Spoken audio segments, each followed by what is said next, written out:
নমস্কার বন্ধুরা, আপনারা সবাই দেখছেন সরকারি সংবাদ ইউটিউব চ্যানেল। বন্ধুরা, ইতিমধ্যেই প্রায় 4.5 কোটি রেশন কার্ড বাতিল করলো কেন্দ্র সরকার, যার ফলে কিন্তু গরিব খেটে খাওয়া মানুষদের মতো সাধারণ মানুষদের বর্তমানে মাথায় হাত। তবে কোন কোন রেশন কার্ড বর্তমানে বাতিল করা হলো এবং তারা কিভাবে এখন রেশন কার্ড থেকে মাল পাবে, সবটাই আমরা বিস্তারিত সংবাদে জেনে নেব। কিন্তু তার আগে কিন্তু এই গুরুত্বপূর্ণ ভিডিওটিকে ফেসবুক, হোয়াটসঅ্যাপে শেয়ার করে দেবেন। এরই সাথে ভিডিওটিকে লাইক করে লাল রঙের সাবস্ক্রাইব বাটনে ক্লিক করে বেল নোটিফিকেশনটা অল করে দেবেন। বন্ধুরা, জানা গিয়েছে যে দেশ জুড়ে প্রায় 4.5 কোটি রেশন কার্ড বাতিল করেছে কেন্দ্র সরকার। কেন্দ্রীয় উপভোক্তা বিষয়ক মন্ত্রকের তরফ থেকে এমনটাই খবর পাওয়া হয়েছে। খাদ্য এবং গণবন্টন সম্পর্কিত তথ্য দিতে গিয়ে এই কথা পরিষ্কার করে জানিয়েছে কেন্দ্রীয় উপভোক্তা বিষয়ক মন্ত্রক।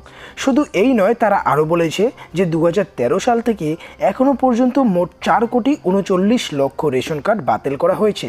কেন্দ্র সরকারের তরফ থেকে বলা হয়েছে যে দেশের 81,35,00,000 মানুষকে খুব কম মূল্যে পিডিএসের মাধ্যমে রেশন দেওয়া হয়। 2011 সালের গণনা অনুযায়ী দেশের জনসংখ্যার প্রায় 2/3 মানুষই সরকারি রেশন ব্যবস্থার সাথে যুক্ত রয়েছে এবং তারা রেশনও ঠিকমতো ব্যবহার করছেন। তবে কেন্দ্র সরকার এবার জানিয়ে দিল যে যাদের আধার কার্ডের সঙ্গে রেশন কার্ড লিঙ্ক করা নেই, তাদের রেশন কার্ড বাতিল করা হচ্ছে।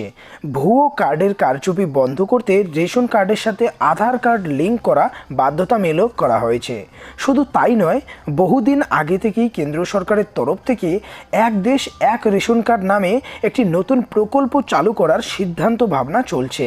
ফলে দেশের বিভিন্ন প্রান্ত থেকেই কিন্তু আপনি আপনার একটি রেশন কার্ড দিয়েই রেশন নিতে পারবেন।